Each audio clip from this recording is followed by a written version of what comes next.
그러다가 아기가 먼저 생겨서 부랴부랴 결혼식을 했던 케이스였어요. 지금 생각해보면 기가 막혀서 웃음만 납니다. 그 애가 이번에 대학교에 입학을 했습니다.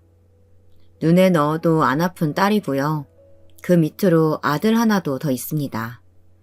저하고 남편은 처음엔 양가 부모님께서 결혼하기에는 너무 어리다면서 반대가 극심했지만 이미 제 뱃속에 아이가 있었으니 어쩌겠어요. 자식 이기는 부모 없다고 했던가요.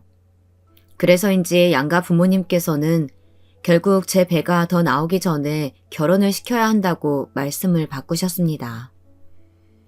갑작스럽게 그 길로 저는 배 나온 채로 웨딩드레스를 입었고 결혼 후에는 일단 시댁에 들어가서 살기로 했습니다. 저도 모아둔 돈이 하나도 없었고 친정 부모님도 그때는 당장 집이나 세간살이를 마련해 주실 수가 없었거든요.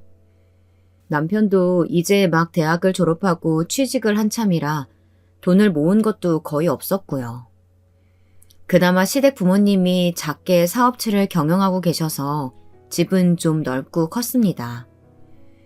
시댁 부모님들의 배려로 저와 남편은 살림살이를 남편이 총각됐었던 방에서 시작했죠. 요리도 잘 못하고 빨래도 잘 못하고 아무것도 할 줄 몰랐던 저는 시어머니에게 혹독하게 집안 살림 노하우를 전수받았습니다. 어머님은 잔소리는 좀 심하긴 했지만 대체로 좋으셨고 제게도 딸처럼은 아니었지만 잘해주셨습니다. 그런데 어쩌다가 저와 남편이 싸우기라도 하면 은근하게 남편 편을 들면서 저를 나무라시곤 했습니다. 그럴 때마다 저는 억울하고 속상할 때가 많았는데요. 그래서 하루는 어머님께 애교 섞인 불만을 털어놓았습니다. 어머님, 저한테 너무 하시는 거 아니에요? 술 먹고 늦게 들어온 사람은 남편이잖아요. 그런데 어머니는 꼭 제 편은 안 들고 이 사람 편만 드시니까 저 너무 억울해요. 제가 볼을 뿌르퉁하게 부풀리면서 불평을 하면 시어머니는 이렇게 말씀하시는 겁니다. 그래도 남자가 사회생활 하다 보면 그럴 수도 있는 거지. 너 내가 왜 그렇게 하나부터 열까지 네 남편을 못 좋아서 안달인 거냐? 그러면 남자가 바깥에서 큰일을 못해요. 여자는 그저 조신하게 남자 내조하고 알뜰살뜰 살림하면서 애들 잘 키우면 되는 거야. 이렇게 말씀하시는 어머니는 정말 조선시대의 옛날 사람 그 자체였습니다. 저는 이제 하다 지쳐서 시어머니께 제 하소연을 하기를 포기했습니다. 제가 하는 말이 맞는 말이어도 말대꾸를 해봤자 먹히는 분이 아니시라는 것을 깨달았으니까요. 그런데 오늘 제 썰의 주인공은 남편도 아니고 시어머니도 아닙니다. 바로 남편의 5살 및 누이 동생이죠. 저한테는 시누이가 되겠네요. 시누이는 남편이랑 둘도 없는 남매 사이였는데요. 남편과 나이 차이가 많이 나서 싸우는 일도 없고 남편은 시누이를 끔찍하게 아껴 썼다고 하더군요. 시누이도 남편을 오빠 하면서 어려서부터 잘 따르고요. 어렸을 적에는 동생한테 나쁜 벌레라도 붙으면 안 된다고 시누이가 고등학교 때까지 따라다니면서 그렇게 동생 단속을 했었다고 하네요. 저로선 이해가 안 가지만요. 여러분들은 이해 가시나요?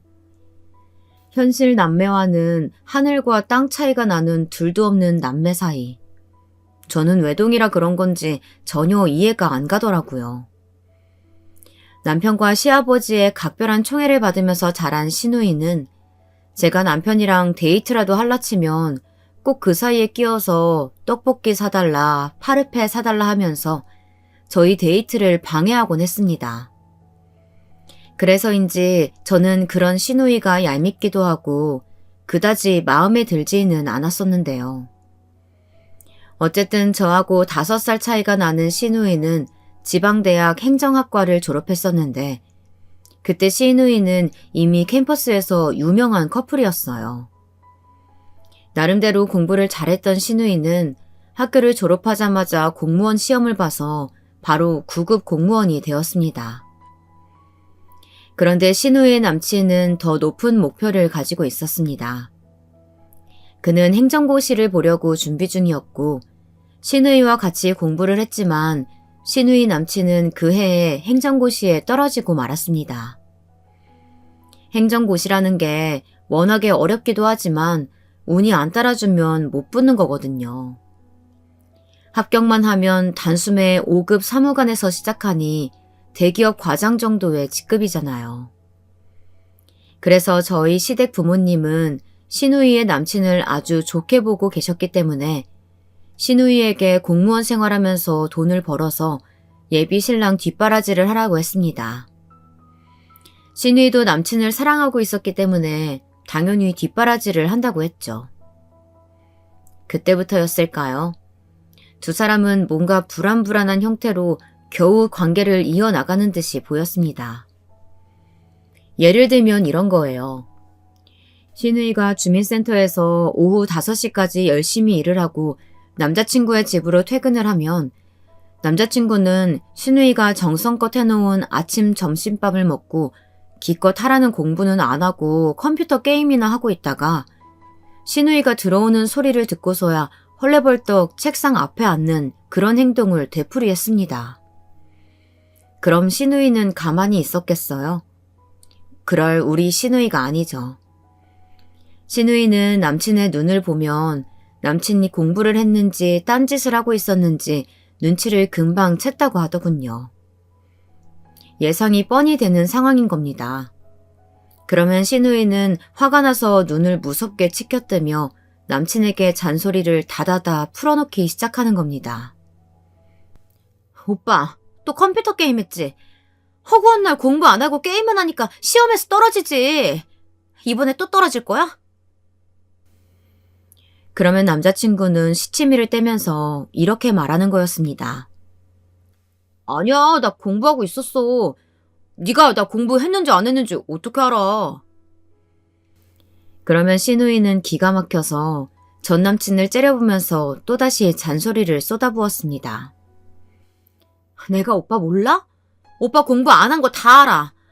오늘 공부 얼마나 했어? 내놔봐 그럼. 신우이가 그렇게 남자친구를 닥달하면 남자친구는 삐져서 헤드폰을 쓰고 게임 소리를 더 크게 해놓고 하든지 아니면 오히려 적반하장식으로 제 신우이에게 짜증을 부리기도 했었다는 겁니다. 그러니 신우이가 얼마나 화가 났겠어요. 다 저를 위해서 힘들어도 참고 뒷바라지까지 해줬는데 공부는 안 하고 맨날 게임만 하고 앉아있으니 말이에요. 신우이는 그래도 처음에는 공시생 심기 건드릴까봐 참기도 많이 참았답니다. 하지만 이 남친이라는 놈이 고시 공부한답시고 계속 백수 건달처럼 행동했다고 합니다. 그러면서 신우이한테 붙어서 기생하면서 꿀이나 빨고 있다는 생각이 머릿속에서 떠나질 않았다고 하네요. 그래서 신우이는 남자친구 때문에 복장이 터질 때 자기 엄마, 즉 저의 시어머니에게 와서 하소연도 많이 했었답니다. 엄마, 나 이 남자 때문에 못 살아. 맨날 공부는 안 하고 게임만 하고 있는데 어떻게 해야 돼? 신우이가 이렇게 말하면 시어머니는 처음엔 물정 모르고 그 예비 사위 편을 들었더랍니다. 아니, 걔가 설마 맨날 게임만 하겠냐? 공부 열심히 하다가 쉬면서 머리 식히고 그랬겠지. 걔가 그래도 낮에도 일하고 있을 때는 공부를 좀 했겠지. 아유, 좀 기다려봐라 이 기집애야. 네 남친 행정고시만 합격하면 너 바로 사무관 와이프 되는 거야. 행정고시 합격하는 거 그게 어디 쉽냐? 그러니까 네 남친 닥달하지 말고 뒷바라지나 잘해줘. 시어머니가 이렇게 호통을 치듯 말씀하시면 신우이는 억울하다는 듯이 더 소리를 높였답니다. 아니야, 아니라니까? 엄마는 도대체 누구 편이야? 우리 엄마면 내 편을 들어야지. 왜 그 인간 편을 들고 그래? 정말 그 인간 공부는 한자도 안 할 때도 엄청 많이 있단 말이야. 그리고 집안은 또 얼마나 돼지우리처럼 안 치우고 사는지 엄마가 몰라서 그래. 내가 그 집 식물화도 된 것 같다니까? 아직 결혼도 안 했는데 저렇게 집안일 아무것도 안 하면 글러먹은 남자 아니야? 시누이가 화가 나서 시어머니에게 대거리하는 걸 듣고 옆에서 시아버지는 물색도 모르고 딸 편을 들었습니다. 아니, 저런 우리 딸 고생시킬 놈을 봤나? 야, 희연아, 너 걔랑 헤어져라. 우리 딸 공주대전만 봤다가 그 집 가서 고생하는 꼴 이 아빠는 못 본다. 그러면 시어머니는 시아버지에게 핀잔을 주십니다. 으이그, 딸 편만 들 게 아니라 당신이나 잘해요. 당신이야말로 집에서 하는 게 뭐가 있어. 그저 밥 먹고 집에서 카드 게임이나 하실 줄 알지. 내가 그놈의 컴퓨터 다 갖다 버리고 말 거야. 아니, 가만히 있는 나를 왜 끌어다 붙여? 내가 뭘 또 안 좋아졌다 그러나, 이 사람이. 이렇게 되면 두 분이서 또 한바탕 싸우시고 난리가 나고 그 결과 시아버지는 굳게 입을 다무시고 안방으로 혀를 째째 차고는 들어가 버리시는 겁니다. 시어머니는 시아버지 뒤에서 팔짱을 끼고 씩씩거리시고요. 이렇게 시누이가 남친 흉을 보러 오는 날은 결국 시어머니랑 시아버지가 부부싸움 하시는 날이 되어버렸으니 제가 그 집에서 얼마나 마음을 졸이며 지냈겠어요.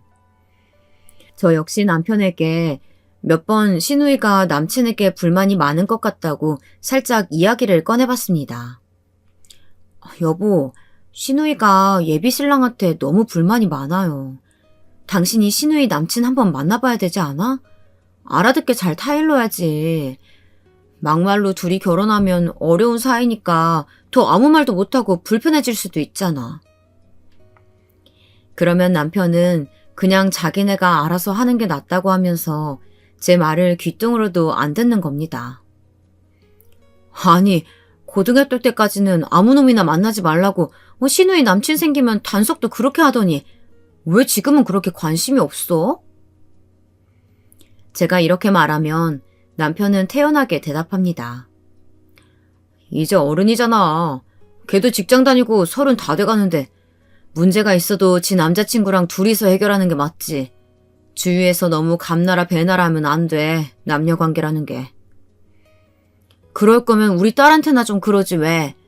고등학생인데 남친 좀 사귀는 게 어때서. 걔도 간섭하지 말고 좀 놔둬.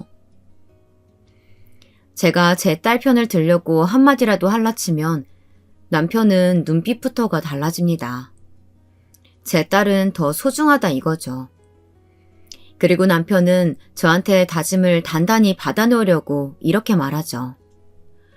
울 딸내미한테는 나쁜 벌레 붙으면 절대 안 돼. 그리고 내 사위 될 놈은 내가 골라줄 거야. 그런 줄 알고 있으라 그래. 그리고 당신도 우리 딸 단속 잘해. 아이고, 이런 이중잣대가 어디 있을까요?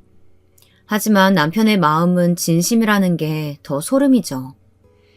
그런 말을 들을 때마다 저는 남편의 이중성에 고개를 절레절레 젓게 되었네요. 아무튼 사귀고 처음 1년까지는 시누이랑 그 남친이 사소한 일로 티격태격 하면서도 심각한 게 싸운 것도 아니니 금방 화해도 하고 하면서 어찌어찌 흘러갔습니다. 여기까지는 여느 연인들과 다른 게 하나도 없었죠. 그런데 문제는 그 다음부터 시작되었습니다. 점점 두 사람이 싸우게 되는 빈도수가 많아진 겁니다. 그리고 싸움의 강도도 점점 세지는 게 아니겠어요? 그리고 두 사람이 동거한 지 2년째 되던 겨울에 결국 시누이의 인내심이 바닥나 버린 겁니다. 어느 날 시누이가 밤늦게 저희 집에 찾아와서 시어머니께 울고불고 막 소리를 질러대는 거예요. 그래서 저는 저희 방에 있었는데도 그 이야기를 다 듣게 되었습니다. 그런데 그 이야기라는 게 참 기가 막히는 것이었습니다. 엄마, 나 이제 이 사람 못 참아. 나 이 사람 하는 짓거리 다 시어머니한테 가서 이야기할 거야. 아들이 이렇게 못된 인간인 거 어머니도 알아야 될 거 아니야. 시어머니, 시아버지, 그리고 남편까지 시누이가 이렇게 미친 여자처럼 울면서 소리 질러대는 건 생전 처음 만나보더라고요. 그래서 그런지 이젠 사태의 심각성을 알게 된 모양이더라고요. 시어머니는 우는 자기 딸을 힘들게 달랜 다음에 앉혀놓고 자초지종을 물었습니다. 그랬더니 시누이가 눈물 섞인 음성으로 그날의 이야기를 시작했습니다. 그날도 어김없이 주민센터에서 녹초가 된 몸을 이끌고 시누이는 남친을 위해 장을 봐서 퇴근을 했습니다. 그랬는데 이놈의 남친이 집에 없더랍니다. 시누이는 이 인간이 어디 갔나 하고 핸드폰으로 12통이 넘게 전화도 하고 카카오톡도 50통이나 보냈습니다. 그런데 남자친구는 톡을 읽지도 않고 전화도 당연히 씹었답니다. 시누이는 점점 초조해져서 집 앞에 있는 가게마다 돌아다니면서 남친을 찾기 시작했습니다. 항상 가던 편의점에도 없었고 둘이 같이 술을 마시던 동네 호프집에도 남친은 흔적조차 없었다고 하더라고요. 그러니 우리 시누이가 걱정이 되지 않겠어요? 시누이는 하다하다 그 동네에 경찰서에 신고를 하려고 찾아가 봤더랍니다. 그랬더니 경찰서 안에서 그 남친이 경찰에게 소리소리 지르면서 갑질을 하고 있더랍니다. 그 꼴을 본 시누이는 놀라기도 했겠지만 얼마나 화가 났겠어요. 게다가 그 남친이 얼마나 큰 목소리로 갑질을 하던지 경찰서 밖에까지 다 들렸답니다. 내가 누군지 알아? 나 내년에 고급 공무원 될 사람이라고. 너희들 사무관 아냐? 사무관! 감히 어디서 니깟 놈이 내 말을 무시해. 너 그렇게 백이 든든하냐? 선생님 그만하세요. 여기서 이러시면 안 됩니다.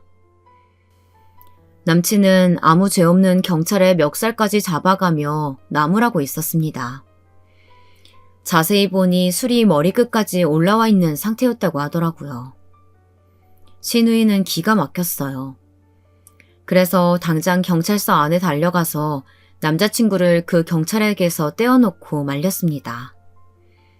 멱살이 잡혔던 경찰분은 난처한 얼굴로 신우에게 조곤조곤 말을 했습니다. 따지지 않는 게 다행이라고 할 정도로 침착하게 말했답니다. 이분이랑 아는 사이세요? 네, 제 남자친구예요. 정말 죄송합니다. 죄송합니다. 이분이 술 드시고 핸드폰을 어딘가에서 잃어버리셨다고 경찰서 찾아왔길래 제 폰을 빌려드렸거든요. 그런데 본인 거랑 기종이 똑같다면서 저를 도둑 취급하시는 겁니다. 여자분 믿고 풀어드리는 겁니다. 아니면 공무집행 방해로 유치장 가실 뻔했어요. 네, 죄송합니다. 정말 죄송합니다. 시누이가 몇 번이고 사과를 하면서 남자친구 단속을 잘 시키겠다고 싹싹 빌고 나서야 경찰서에서는 남자친구를 풀어주었습니다. 시누이는 기가 막혀서 남친을 데리고 경찰서 밖으로 나왔어요. 그리고는 비틀거리며 거의 쓰러져가는 남자친구를 힘겹게 부축해서 집으로 데려왔죠. 그런데 시누이 남친은 자기 잘못은 하나도 기억을 못하더랍니다. 그리고 오히려 우리 시누이한테 술주정을 하면서 자기 폰 찾아내라고 억지를 쓰기 시작했다는 거예요. 얼마나 화가 났던지 시누이는 남자친구의 뒤통수를 때리고 싶었다고 나중에 그러더라고요. 그런 남친을 겨우 진정시켜서 재워놓고 시누이는 시댁으로 쫓아와서 이 사단을 낸 거랍니다. 시어머니는 딸의 말을 듣고 이번엔 정말 화가 났는지 예비 사돈댁에 전화를 걸었습니다. 여보세요? 사돈어른, 제가 좀 사돈어른을 뵈야 될 것 같네요. 그때 시누이는 동거 중이었는데 시누이의 시어머니 될 분이 가끔씩 와서 반찬에 둔 걸 냉장고에 넣고 가고 거의 우리 시누이랑은 마주치지 않으려고 했었다고 합니다. 이때 알아봤었어야 하는데 우리 순진한 시누이가 그걸 몰랐던 거였어요.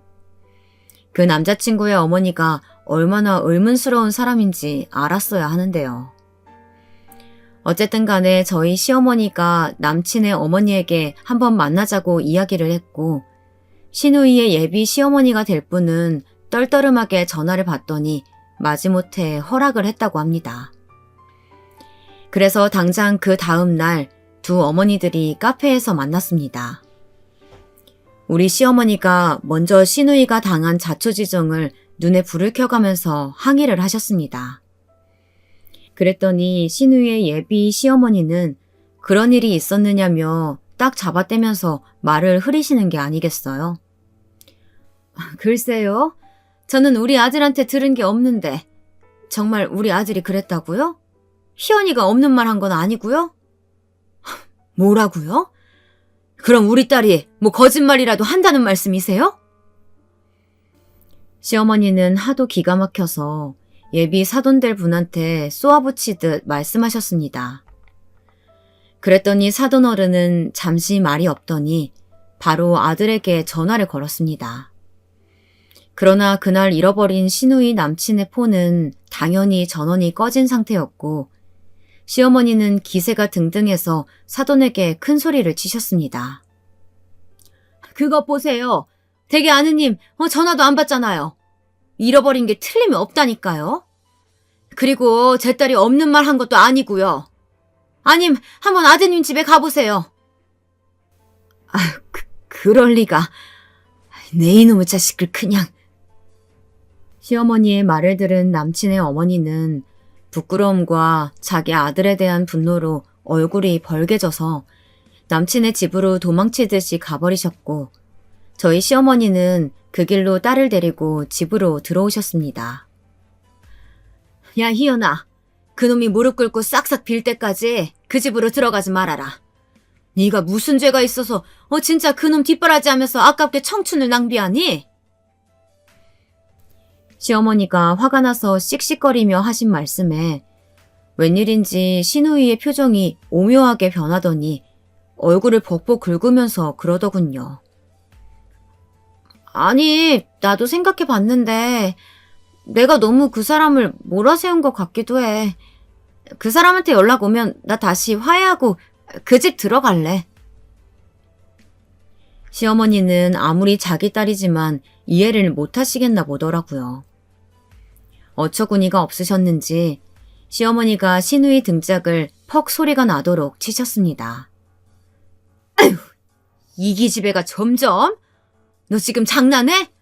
무슨 소리 하고 있어?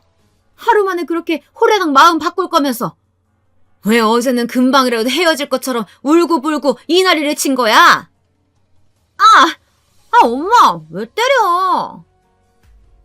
시누이는 괜히 억울함을 담아 시어머니에게 소리쳤습니다. 그러나 시어머니는 분이 안 풀리셨는지 시누이 등짝을 몇 대 더 때리셨어요. 옆에서 듣고 있던 저조차도 하도 기가 막혀서 시어머니의 편을 들었습니다. 시누이의 태세 전환에 그냥 가만히 보고 있을 수가 없더라고요. 아니 아가씨가 그렇게 물러 터졌으니까 남친이 아가씨를 물러보고 계속 그렇게 속을 썩이는 거 아니겠어요. 아가씨, 이번엔 그냥 넘어가지 말아요. 그러다 남자들 버릇돼요. 특히 술주정은 절대로 받아주면 안 돼요.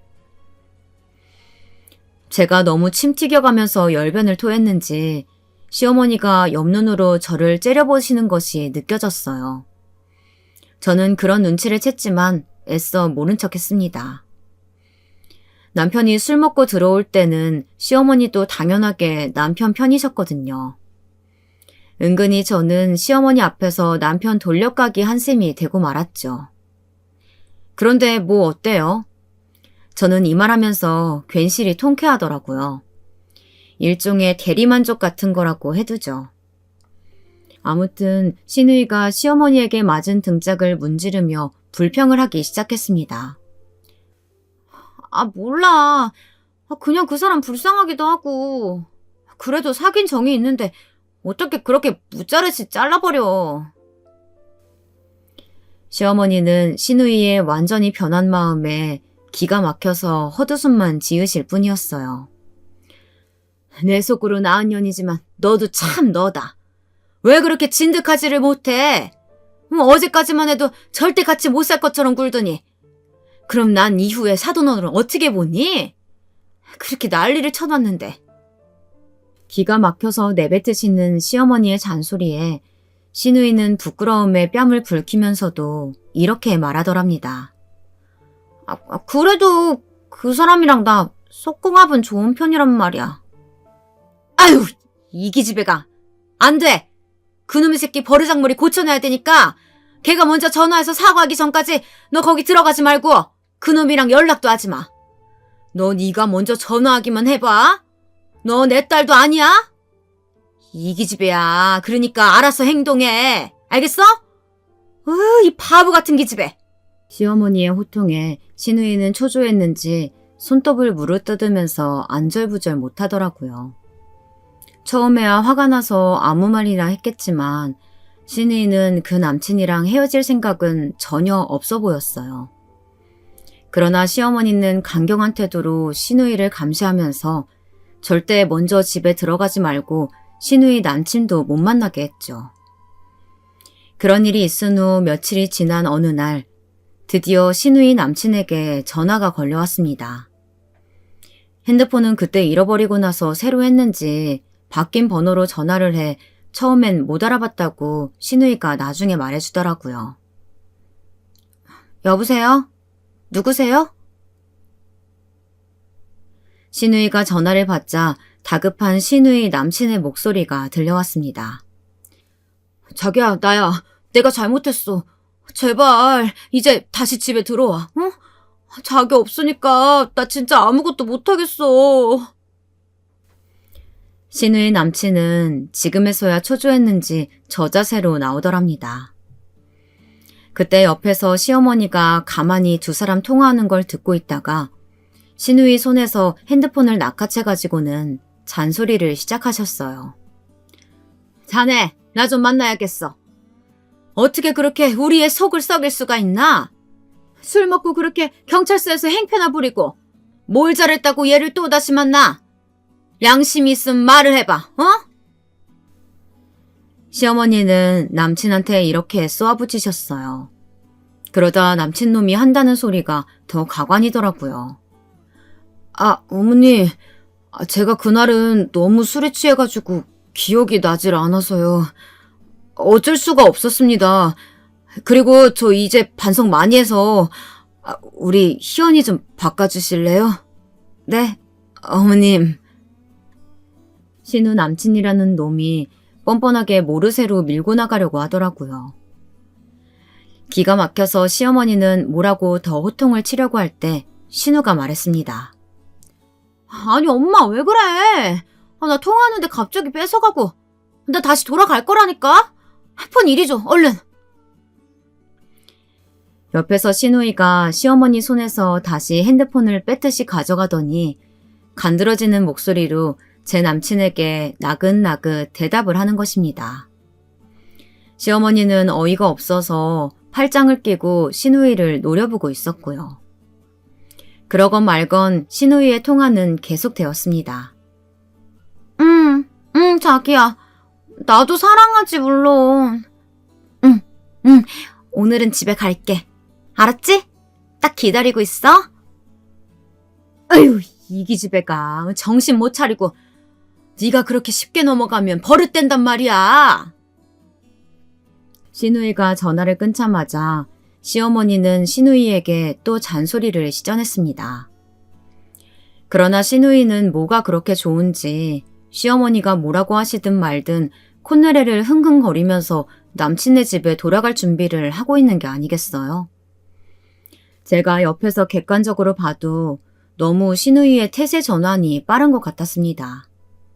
저는 신우이에게 슬쩍 귓속말로 충고를 했습니다. 아가씨, 한 번쯤은 꼭 짚고 넘어가야 돼요. 계속 이렇게 물렁하게 용서하고 그러면 술주정 그거 습관돼요. 오빠도 그랬잖아요, 신혼 때. 무슨 소리니? 아차, 뒤에서 시어머니가 듣고 계셨나 봅니다. 저는 얼른 제 방으로 자리를 피했습니다. 시어머니가 따라 들어오면서 제게 뭐라고 하실까 봐서요. 그러나 신우이에게 시어머니의 충고도 제 충고도 귀등으로도 안 들리는 것 같았습니다. 그렇게 신우이와 남친의 첫 번째 전쟁은 생각보다 더 싱겁게 막을 내리고 말았습니다. 그러나 우리 가족은 모두 그 나쁜 놈이 오래지 않아 시누이의 뒤통수를 크게 칠 줄은 아무도 모르고 있었습니다.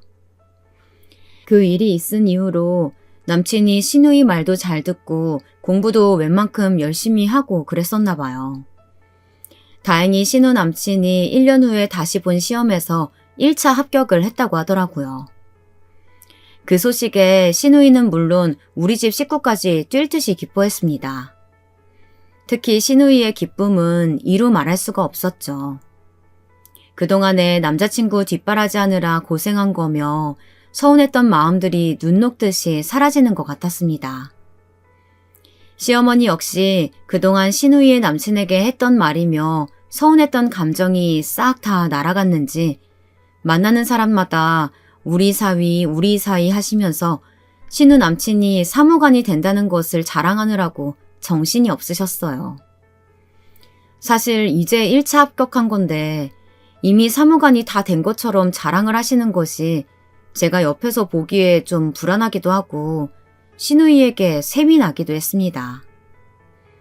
저희 남편이랑 저는 공부머리가 없어서 남편은 그냥 시아버지 밑에서 사업을 돕고 있었고 그것 때문에 저는 시어머니에게 꼼짝을 못하고 어머님 말씀을 다 따르고 있었거든요. 저는 아가씨에게 축하도 할 겸 전화를 걸어서 부러움 섞인 목소리로 말을 꺼냈습니다. 아가씨, 남자친구가 행정고시 1차 합격했다면서요? 축하해요. 아, 네 언니. 어떻게 그래도 3년 만에 이런 날이 오네요. 이제 결혼 날짜만 잡으면 소원이 없을 것 같아요. 시누이는 진심으로 행복해하는 눈치였습니다. 저는 그간의 고생을 많이 했던 시누이가 진심으로 행복했으면 좋겠다 생각했습니다. 그런 덕담을 나누면서 저는 시누이와의 통화를 마무리하고 무심결에 카카오톡을 받습니다. 이게 뭐지? 그 카카오톡 단톡방은 제 또래의 동네 아줌마 친구들이 모여있는 단톡방이었는데요. 그중에 저랑 친한 동네 언니가 저한테 말을 걸고 있었던 겁니다. 저는 급히 그 언니한테 답톡을 보냈습니다. 무슨 일이 있냐고 묻자 그 언니는 단톡방에서 할 이야기는 아니라고 하면서 저한테 만남을 요청했습니다. 저는 또 그 언니 남편이랑 싸운 건가 싶어서 오랜만에 남편들 흉도 보고 수다나 떨려는 생각으로 언니와 약속을 잡고 동네 커피숍에서 언니를 만났습니다. 언니, 무슨 일이야? 제가 자리에 앉자마자 물었습니다.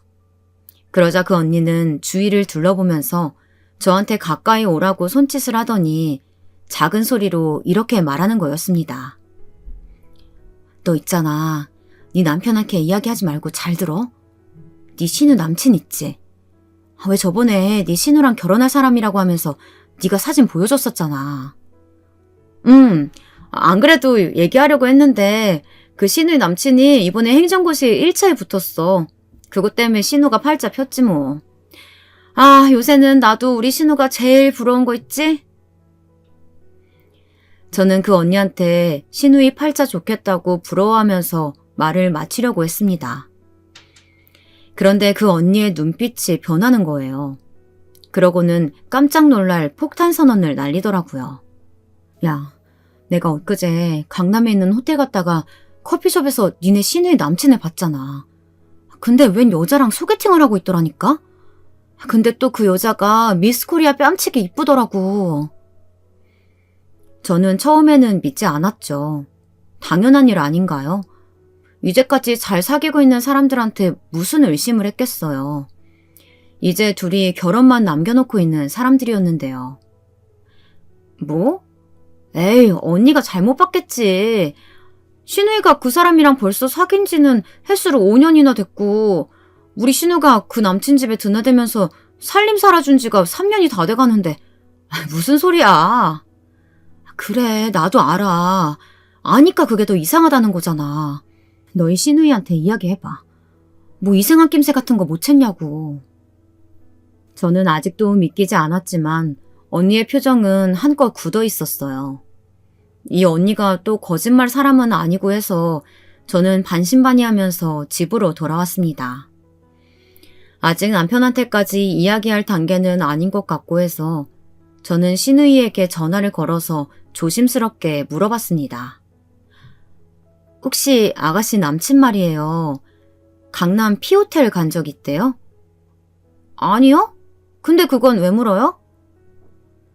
아가씨는 자초지종을 전혀 모르는 눈치인 것 같더라고요. 그럼 그렇지. 그 언니가 사람을 착각했나 보다라고 생각했어요. 그리고 언니에게 바로 전화를 했죠.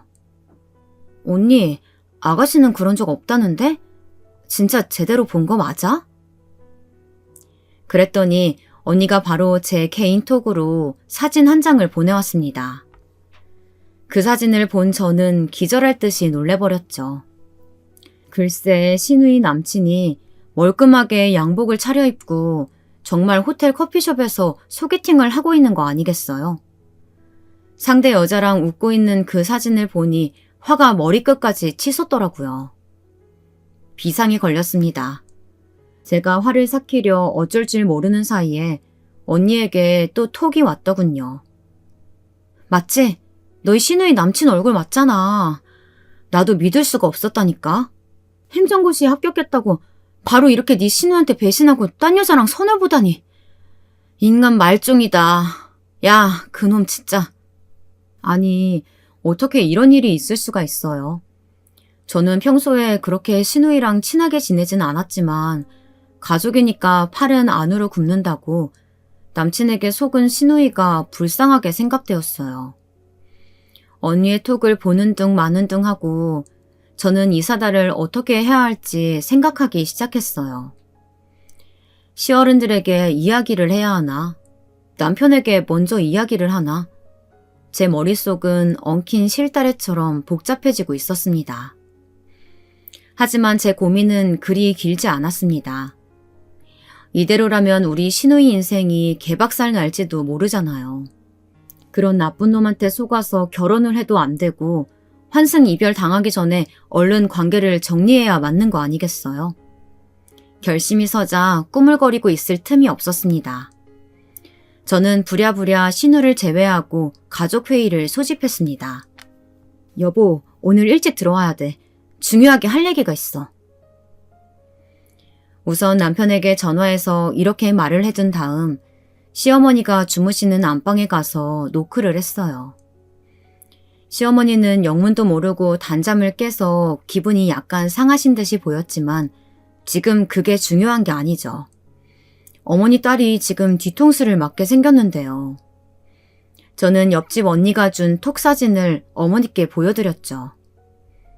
어머니는 그 톡 사진을 들여다보시고는 충격을 받으셨는지 뒷목을 잡으셨습니다.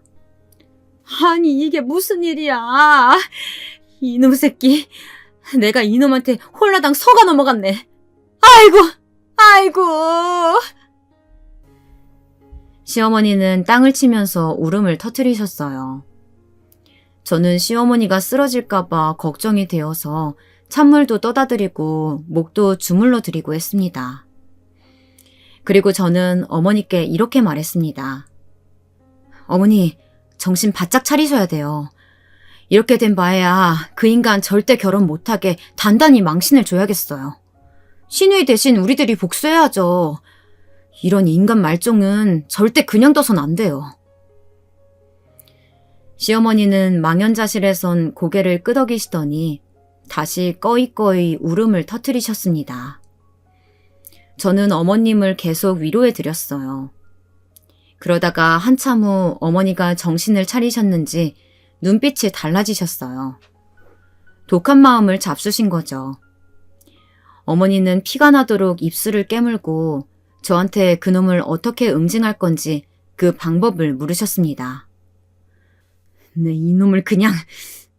며느라기야, 어떻게 하면 이 복수할 수 있겠니? 불쌍한 우리 딸, 어떡하니, 어? 저는 일단 생각나는 대로 어머니께 제 계획을 말해둔 다음 저녁을 차려놓고 시아버지와 남편이 오기를 기다렸어요. 저녁 먹을 때가 되자 시아버지와 남편이 함께 퇴근을 했습니다. 아버님은 집으로 오시자마자 궁금하신 듯이 저에게 물어오셨습니다. 아니, 아가, 이게 무슨 일이냐? 왜 오늘은 일찍 퇴근하라고 애비한테 전화한 거야? 그러게, 무슨 일이야, 여보? 아버님, 여보, 놀라지 말고 제 말 잘 들어주세요. 저는 다시 한번 시아버지와 남편 앞에서 신우 남친이 선을 보는 사진을 내밀며 그놈의 만행을 이야기했습니다. 자초지종을 다 듣기도 전에 시아버지는 사진만 보고도 화가 머리끝까지 나셔서 당장이라도 그놈을 절단내러 가자고 씩씩거리셨고, 남편 역시 눈에 불을 켜고 그놈을 죽여버리겠다고 난리도 그런 난리가 없었습니다. 아버님, 일단 제 이야기 들어보세요. 화가 나실만 하고 저도 너무 화가 나지만요. 지금 분노로 일을 그르쳐서는 안 돼요. 우리 시누이 복수를 통쾌하게 해줘야죠. 그때를 위해서 지금은 좀 진정하세요, 두 분 다. 저는 두 사람은 일단 말리면서 제 계획을 차근차근 이야기했습니다. 제 말을 들으면서 조금씩 안정을 되찾으신 아버님과 우리 신랑은 고개를 끄덕이면서 제 계획대로 하자고 찬성을 해주셨어요. 당연히 시누이에겐 당분간은 비밀로 하자고 했고요. 시누이가 알면 우리 계획이 완전히 틀어질지도 몰랐으니까요. 혹시나 그럴 리는 없겠지만 시누이가 그 남친 편이라도 들면 더 최악의 상황이 올 수도 있지 않았겠어요. 저는 일단 흥신소에 연락해서 사설 탐정에게 그 두 년놈들의 동태를 살피고 될 수 있는 한 두 사람이 바람을 피운 증거를 많이 모아달라고 의뢰를 했습니다. 그리고 그놈의 바람 현장을 제보해준 동네 언니에게도 혹시 소송이 걸리면 증언도 부탁해 두었죠. 언니는 흔쾌히 그러겠다고 했어요. 이 언니가 정의감이 엄청 강하거든요. 흥신소 사설 탐정 말에 의하면 그 남친이란 망할 놈은 우리 시누이에게 말 한마디도 안 하고 몰래 그 선을 본 여자랑 결혼식까지 하려고 자기 엄마랑 작당을 하고 일을 착착 진행시키고 있었습니다. 여러분은 이런 경우가 있을 거라고 믿어지세요? 저는 참 생각할수록 어이가 없었네요. 시누이 남친은 집에 늦게 들어올 때마다 같은 기수 공시생들이랑 회식했다고 뻔뻔스럽게 시누이에게 거짓말을 하고는 그 선본 여자를 만나고 들어오는 이중적인 생활을 계속했습니다. 주말마다 흥신소 탐정은 저한테 두툼한 사진 뭉치를 내밀었고 그걸 보면서 저는 점점 더 경악할 수밖에 없었습니다. 하물며 그놈은 그 선본 여자랑 호텔까지 엄청나게 자주 드나들었더라고요.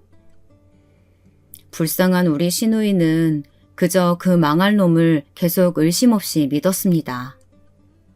면접 준비다 뭐다 하면서 양복을 빼입고 멋을 잔뜩 내고 나가도 털끝만큼도 의심을 안 했죠. 그게 다 선본 여자랑 호텔 가고 데이트하고 그런 것인 줄을 아마 꿈에도 몰랐을 거예요. 그런 시누이가 불쌍하기는 했지만 나중을 생각해서라도 저는 입을 다물 수밖에 없었습니다. 그저 모든 걸 숨기면서 더 이상 시누이가 상처받지 않게 배려하는 수밖에는 없었던 거죠. 저희 가족들은 나중을 생각해서 아무 일도 없는 것처럼 시누이를 대했고 시누이 역시 아무것도 눈치채지 못했습니다. 그만큼 그 나쁜 놈이 감쪽같이 우리 시누이를 속인 거예요. 그때를 생각하면 지금도 이가 갈리고 치가 떨리네요. 드디어 한 달 후 그 미친놈의 결혼식 날이 되었습니다. 저는 친한 동네 아줌마들을 다 끌고 그놈의 결혼식에 참석했어요. 저에게 그놈의 바람을 제보해준 그 언니랑 임신 8개월의 친구, 그 외에 5-6명의 언니 동생들이 제 계획에 재미있겠다며 협조를 해주었습니다. 저는 결혼식이 진행되는 동안 끓어오르는 분노를 애써 누르면서 때를 보고 있었습니다. 신랑 신부가 입장하고 주례사가 한창 무르익을 무렵이 되자 저는 때가 됐다고 생각해서 자리에서 벌떡 일어났습니다. 그리고는 그놈한테 삿재질을 해가면서 고래고래 소리를 지르기 시작했어요. 야, 이 개자식아! 날 두고 결혼식 하려고? 뻔뻔스럽게? 하객들은 갑자기 들려온 성난 목소리에 화들짝 놀라서 저에게 온 시선이 집중되었죠. 그러자 저는 바로 동네 언니에게 눈짓을 했습니다. 동네 언니는 고개를 끄덕이고 나더니 프로젝트 빔을 켰습니다. 곧 결혼식장의 하얀 벽에 전 남친과 그 남자의 낯뜨거운 사진들이 차례로 나타났습니다. 그 영상들은 흥신소에서 찍어준 그놈과 선본 여자의 바람의 현장을 잡은 사진 증거들이었죠. 그 영상들이 돌아가기 시작하자 하객들이 웅성거리면서 신랑 신부를 곁눈질로 쳐다보았습니다. 여자는 그런 사진이 찍혔다는 것 자체가 충격이었는지 거의 정신을 잃고 털썩 자리에 주저앉았고 신우의 남친놈은 허둥지둥하면서 제 입을 막으러 달려오고 있었습니다. 저는 허리에 손을 대고 씩씩대면서 기다리고 있다가 그놈이 오자마자 멱살을 콱 잡았습니다. 왜 이러세요? 왜 이러긴 뭘 왜 이래? 너 오늘 한번 죽어봐. 저는 신우이 남친놈의 멱살을 잡아 흔들면서 힘껏 소리쳤습니다. 그놈은 어이가 없었는지 멱살 잡힌 제 손을 뿌리치면서 소리를 질렀습니다. 이거 왜 이래요? 당신 미쳤어? 알지도 못하는 사람이야 자기야. 나 이 여자 전혀 몰라. 이 남자가 저를 모른다고 거짓말할 것까지 저는 다 알고 있었거든요. 아니, 어디서 뻔뻔스럽게 모르쇠로 나와? 너 나 진짜 몰라? 오늘 개망신 한번 당해볼래? 그때 임신한 동네 아줌마 동생이 나서서 그놈의 뺨을 힘껏 때렸습니다. 신우의 남친은 어안이 벙벙해서 얼얼한 뺨을 붙잡고 저와 배불뚝이 동생을 번갈아 쳐다보았습니다. 그러더니 멍청한 표정으로 임신한 동생에게 묻는 겁니다. 아줌마, 누구신데 날 때리시는 거예요? 신우이의 남친이 입을 열자마자 기다렸다는 듯이 동생이 소리를 지르며 삿대질을 하기 시작했어요. 야, 이 나쁜 놈아. 내 뱃속에 애는 어떡하고 지금 인연이랑 결혼을 한다는 거야? 누구신데요? 나 그쪽이 누군지도 모르는데 나한테 왜 이래요? 그놈이 떨리는 목소리로 반문했습니다. 그러건 말건 동생은 부른 배를 안고 우는 척하면서 크게 소리쳤습니다. 그 내용인 즉슨 신우의 남친이 자기를 버리고 지금 신부랑 몰래 결혼한다는 거였습니다. 그리고 나선 기절하는 척까지 했습니다. 그러니까 신우의 전 남친은 나하고 임신한 동네 동생 그리고 신부까지 세 다리를 걸친 천하의 바람둥이 자식이 되어버린 겁니다. 신우의 전 남친이 당황해하는 사이에 다른 친구가 일어서더니 남친에게 손가락질을 하면서 크게 외쳤습니다. 저 나쁜 놈! 여러분! 저기 저놈이 저한테도 결혼하자고 했어요. 바람둥이 자식. 저런 놈은 사회적으로 매장을 시켜야 돼요. 지가 5급 공무원이라고 하면서 저한테 접근했다고요.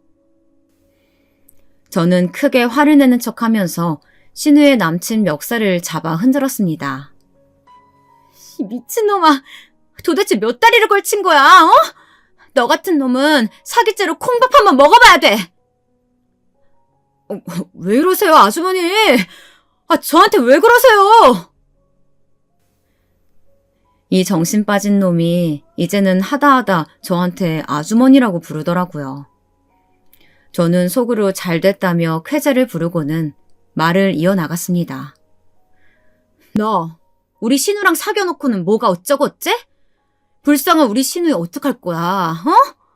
왜 여기서 알지도 못하는 년이랑 결혼식을 하냐고, 이 사기꾼 같은 놈아! 제 폭탄 발언에 결혼식장은 이제 완전히 아수라장이 되었습니다. 그들의 결혼을 축하해주러 온 하객들도 하나둘씩 신우 남친에게 한마디씩 욕을 하면서 퇴장했습니다. 신부 측 부모님들은 남친의 어머니한테 속았다면서 소리소리 지르고는 넋놓고 퍼질러 앉아 울고 있던 딸을 데리고 식장을 도망치듯이 나가버리더군요. 신우 남친의 어머니는 제 얼굴을 본 순간부터 망연자실해서 주저앉았고요. 순식간에 텅 비어버린 식장 안에서 신우이의 전 남친은 제 성질을 못 이기고 정신 나간 사람처럼 자기 머리를 쥐어뜯으면서 소리를 지르기 시작했어요. 저는 그제야 그놈의 멱살을 놓고 동네 아줌마 친구들과 함께 유유히 결혼식장에서 돌아 나왔습니다. 그리고는 제 남편하고 바톤 터치를 했죠. 남편 역시 그 나쁜 놈한테는 할 말이 많았을 테니까요. 남편도 역시 그놈의 멱살을 마구 잡아 흔들면서 소리쳤습니다. 야, 이 나쁜 새끼야. 너 이러고도 무사히 빠져나갈 줄 알았어? 내 동생 눈에 피눈물 나게 해놓고 너 혼자 이 결혼해서 잘 먹고 잘 살 것 같았냐고! 이 새끼야!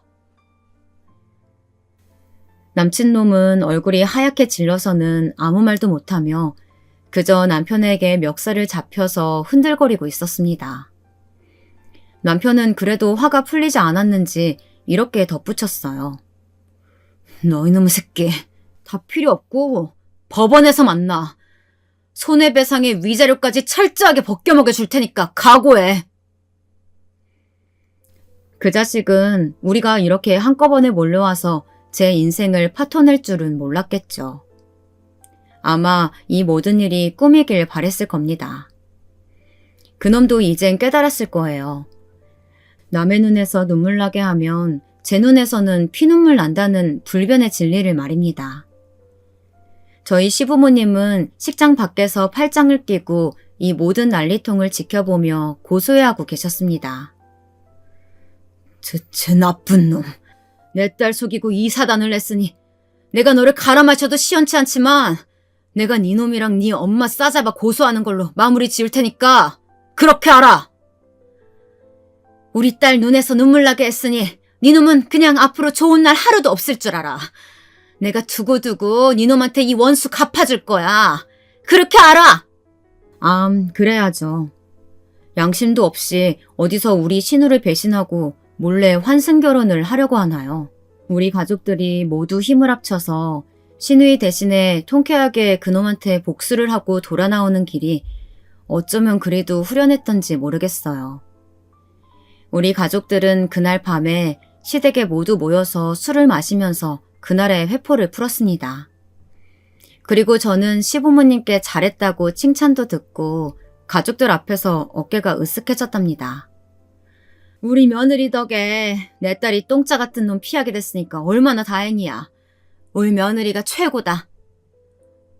그렇고 말고 우리 며느리 아니었으면 내 딸 인생이 시궁창 될 뻔했잖아. 안 그러냐 아들? 너 이제부터 우리 며느리한테 잘해라. 네 동생 구해준 사람이 우리 며느리여. 알았냐? 그래, 이번 일은 다 당신 덕분이야.